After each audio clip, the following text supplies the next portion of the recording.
Welcome back, I am Follygon, and this is day 23 of Sculptober. If you don't know anything about Sculptober, it's pretty much like any other art challenge. Each day there is a new prompt, and I have to create an artwork based off of that singular word. Today's prompt is enchant. So I'm going to be sculpting a witch here in ZBrush. But before I get in and talk about the process, click that subscribe button if you're new around here, and check out gumroad.com/Follygon for things like my brushes, my materials, or some of my courses. This one was a lot of fun to work on. I tried to keep it as simple as possible. For most of this stuff, I worked pretty hard and only cheated a little bit. By cheating, I mean that I imported a witch hat from a previous character that I sculpted quite a while ago. I'll talk more about that when it comes up though. But here we are just blocking out those main shapes. What I wanted to talk about in this one was face sculpting, or how difficult it is to sculpt a nice appealing face, especially something that's supposed to be cute or beautiful or clean. Those things are often a lot more difficult to achieve than ugly or even more masculine things. More masculine typically because these shapes are harder and sharper, and those are just, objectively easier to create in 3D. You can really understand those planes a lot more and where they break and turn direction. With a softer or rounder form though, like what I have going on with this face, it's just a lot harder to understand where those planes need to turn and change direction. So for a lot of this, it's gonna be pretty awkward in that kind of alien phase of things, which is what I kind of like to call that early stage when things kind of look like what they do right now. But you just have to be confident and know that it'll get there with time. For some people, more time than others, but no worries, it's not a race, it's not a competition. Especially here during Sculptober, it's just about getting the work in and improving. We're all here doing the exact same thing, trying to improve together. What is important though during these early stages is just getting something in there. So for example, I already have kind of like the basic area for the nose blocked out, even though it's a really primitive form, a simplistic shape, even though the mouth is just kind of a couple lines carved in there with a Damien standard brush. Really simple stuff, and it's kind of more so a placeholder than anything else, just so I can start working on the overall larger shape of the head a bit more. I find it a bit easier, initially when you're trying to just block out the major shape. I don't think you should worry about eyes, ears, noses, etc. Just try to get that down really quick. But then after that point, I think it's a lot easier to start nailing down those proportions once you get all those parts in. You can't really, figure out or measure where one thing needs to be without the rest of it in place. It's just kind of how proportions work.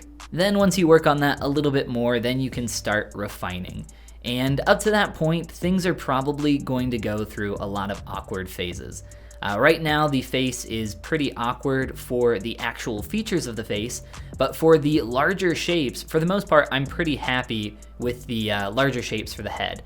The only thing that I don't think I was happy about right now at this point was how big the forehead was, essentially how volumetric or inflated that was from the profile, and then how much my lower jaw was sticking out. Those were both feeling a bit awkward, but typically while I'm sculpting, there's just so many things that need to happen and improve. You can't do it all at once, so it's totally okay to put stuff on the back burner and work on other things. So I needed to spend a little bit of time refining a couple different areas. I needed to make sure that I got in things like the eyebrows, the eyelashes.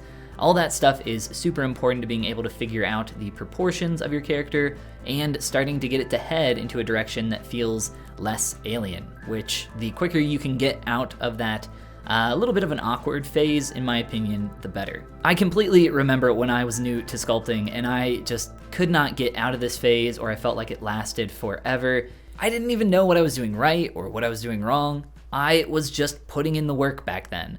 And for a lot of people that are really new to sculpture and really new to art in general, I think that is the most important thing. Just getting your mileage up, putting in the time, and trying to get up your hours.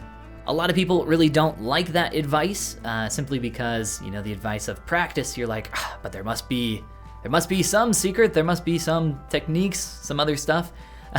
For that, it really just comes down to fundamentals, which is essentially what I teach in my Appeal Academy course. Not only that, but it's also a mentorship program, so you get some hands-on advice from a professional, aka me, But really, if you listen to any professional, I mean, that's like what they talk about. It's all about the fundamentals, and then it's about getting the work in. After you get, your fundamentals down super well, you start getting that hour count up, I promise you are going to see results. It's not fun, it's a lot of work, and it's probably a lot more work than you actually think. Whatever you think the hour count needs to be, multiply that by like 5 or 10. I'm not even being sarcastic in the slightest. It's a lot of work, and if it's something that you really want, you are going to be willing to put in the time. And hopefully, you're going to enjoy putting in the time. I don't know if you could put in the time without enjoying it. I mean, I guess you could, but then why are you even trying to get the end goal of being able to create some cool art if you don't like the actual process? You definitely have to be in love with the process. You have to enjoy the actual act of doing, or you're never really gonna get anywhere. And that is something that I have really loved about Sculptober.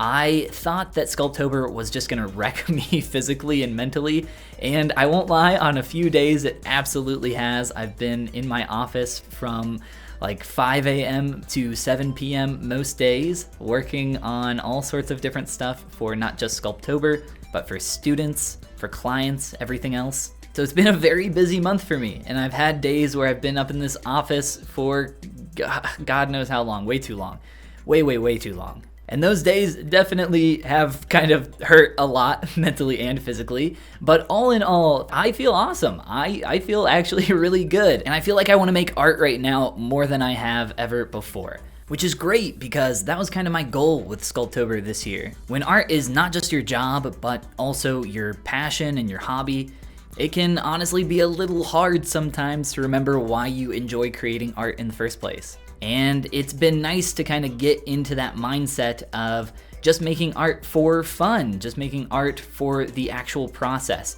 And making time to do that every single day here for Sculptober has been a lot of fun and just reinvigorating.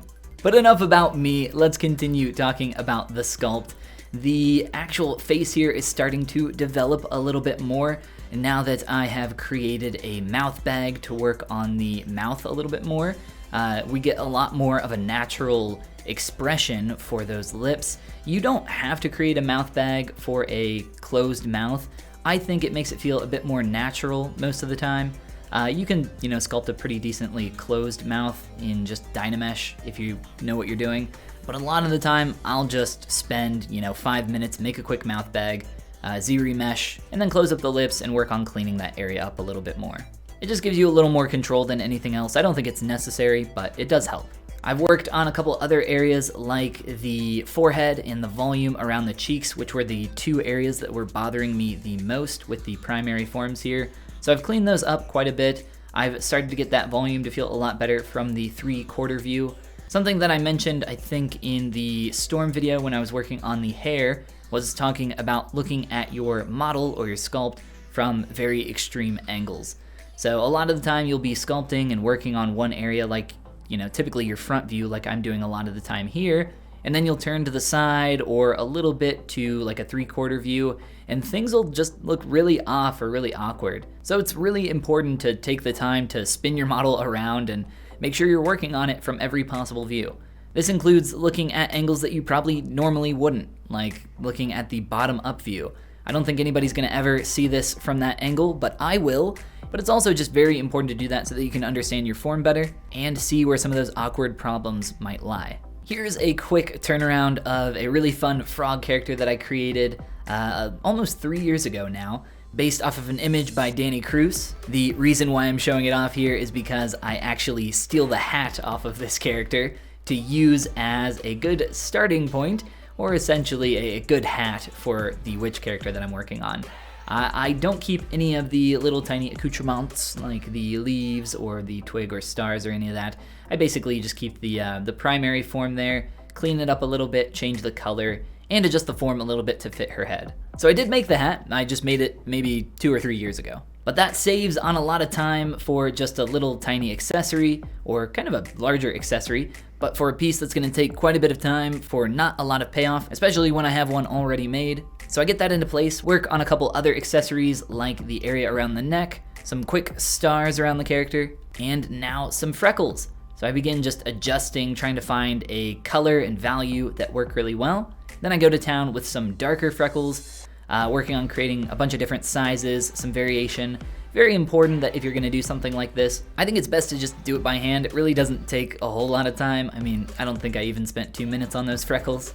But if you were going to use some kind of texture or alpha stamp or something like that, I think it would be pretty obvious that they were created from some kind of automatic means, so just something to think about. Then on to cleaning up a couple areas around the mouth, softening some of those forms, then showing off the process here for another quick star. This one even more simple than the last. A lot of this stuff is pretty time consuming to just create a tiny little piece for an accessory, and a lot of the poly modeling slash hard surface stuff is pretty boring to watch, so typically I won't show off too much of that process. But in a recent Sculptober video where I made Magnemite, the Pokemon, I showed off the entire process for that poly modeling, so if that interests you, I'll throw a link up on screen for you. And now we enter into the final stages of working on the character. Just tiny little tweaks here to a very small kind of asymmetrical expression, any little bit of cleanup, just final little details, stuff like adding a little bit of color to the eyes to make those a bit more visually interesting. A lot of the time for these daily sculpts, I'll keep stuff really simple. I had a little bit more time to apply on the eyes here though, so might as well make them look a little bit nicer. But that's gonna be it for day 23 of Sculptober. If you are new around here, click that subscribe button. And if you wanna learn more about digital sculpting, check out gumroad.com/Follygon. Hope you guys enjoyed the video, and I will see you tomorrow for day 24 of Sculptober with the prompt suite.